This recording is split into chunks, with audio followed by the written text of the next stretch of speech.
আমি ভাগৰুৱা হৈ গৈছো নহয় নহয় তোমালোকে এনেকুৱা নহবা ভাগৰি নাযাবা এনেকৈ কৈছে দেই আমি সদায় মানে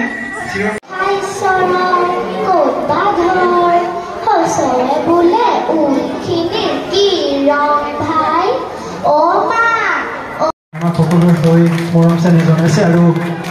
ভৱিষ্যত জীৱন যাতে আৰু সুন্দৰ হৈ আগবাঢ়ি যায় তাকে কামনা জড়িত হৈ থাকি খুব সুন্দৰকৈ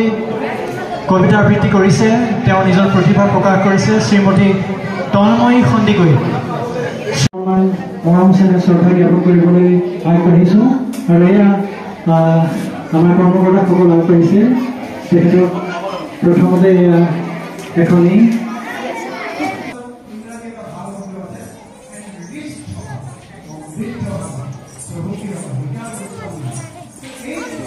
প্ৰায় 100 ওপৰত ছাত্ৰ ছাত্ৰী আহি অংশগ্ৰহণ কৰিছে আৰু অংশগ্ৰহণ কৰাৰ লগে লগে কি হ'ল আজি 15 দিন আপোনাৰ ছাত্ৰজন আপোনাৰ ছাত্ৰীগৰাকী সেই যে মই কোনো বিপথে পৰিচালিত হৈছে তাৰ পৰা আঁতৰ যাপন কৰিছোঁ বৰ দীঘল কথা বিশেষ একো নকওঁ মাত্ৰ এটা শুভেচ্ছামূলক বক্তব্য ৰাখিছোঁ বহুত ভাল লাগে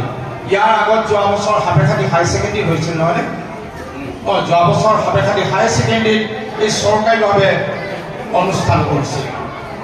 আপোনাৰ শাখাত নগাঁৱৰ ৰামানুজন ছিনিয়ৰ ছেকেণ্ডেৰী স্কুলৰ পৰা 91% নম্বৰ লাভ কৰি উত্তীৰ্ণ হোৱাৰ বাবে তোমাক অভিনন্দন জনাইছোঁ তোমাৰ এই ফলাফলত আমি গৌৰৱান্বিত আন্তৰিক শ্ৰদ্ধা নিবেদিছোঁ এতিয়া আচলতে কথা শুনাৰ কাৰো ধৈৰ্য নাই প্ৰত্যেকে অনুষ্ঠান উপভোগ কৰিবৰ কাৰণে আহিছে মই সেইকাৰণে দীঘলীয়াকৈ একেবাৰে নকওঁ অসম চৰকাৰে সাংস্কৃতিক পৰিক্ৰমা বিভাগৰ যোগেদি এইবাৰ সমগ্ৰ অসমত এই গ্ৰীষ্মকালীন সময়ছোৱাত এনেধৰণৰ কৰ্মশালা অনুষ্ঠিত কৰিছে আৰু এই কৰ্মশালাৰ যোগেদি আমাৰ প্ৰতিভাৱান যিসকল ছাত্ৰ ছাত্ৰী আছে তেওঁলোকৰ প্ৰতিভা বিকাশ কৰিবৰ কাৰণে আজি সুযোগ প্ৰদান কৰিছে আজি সোণাৰী সমষ্টিত এই পূৰ্বাঞ্চল হাইস্কুলত পণ্ডিত চাংমাই ৰাজখোৱা ডাঙৰীয়াৰ নেতৃত্বত এই কৰ্মশালাৰ জৰিয়তে নিজৰ প্ৰতিভা বিকাশ কৰিবৰ কাৰণে যিসকল ছাত্ৰ ছাত্ৰী ইয়াত অংশগ্ৰহণ কৰিলে তেওঁলোকৰ ভৱিষ্যত উজ্জ্বল হওক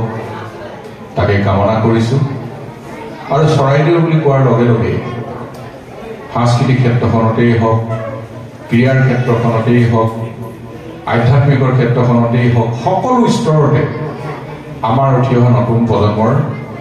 প্ৰতিভা বিকাশ হৈ আহিছে বিভিন্ন সময়ত নিজস্ব প্ৰতিভাৰে নিজস্ব দক্ষতাৰে প্ৰতিগৰাকী প্ৰতিভাৱান ছাত্ৰ ছাত্ৰীয়ে নিজৰ নাম উজ্বলাই ৰাখিবৰ কাৰণে সক্ষম হৈছে ঠাইডোখৰলৈ গৌৰৱ কঢ়িয়াই আনিবৰ কাৰণে সক্ষম হৈছে মোৰ দৃঢ় বিশ্বাস ইয়াত অংশগ্ৰহণ কৰা এই কৰ্মশালাত অংশগ্ৰহণ কৰা ছাত্ৰ ছাত্ৰীসকলেও ভৱিষ্যতৰ দিনত নিজৰ নাম তেওঁলোকে উজ্বলাই ৰাখিবৰ কাৰণে সক্ষম হ'ব ঠাইডোখৰলৈ গৌৰৱ কঢ়িয়াই আনিবৰ কাৰণে সক্ষম হ'ব তেনেধৰণে তেওঁলোকে আগবাঢ়ি যাব এই বিশ্বাসটো ৰাখিছোঁ সকলোলৈকে মই শুভেচ্ছা জনাইছোঁ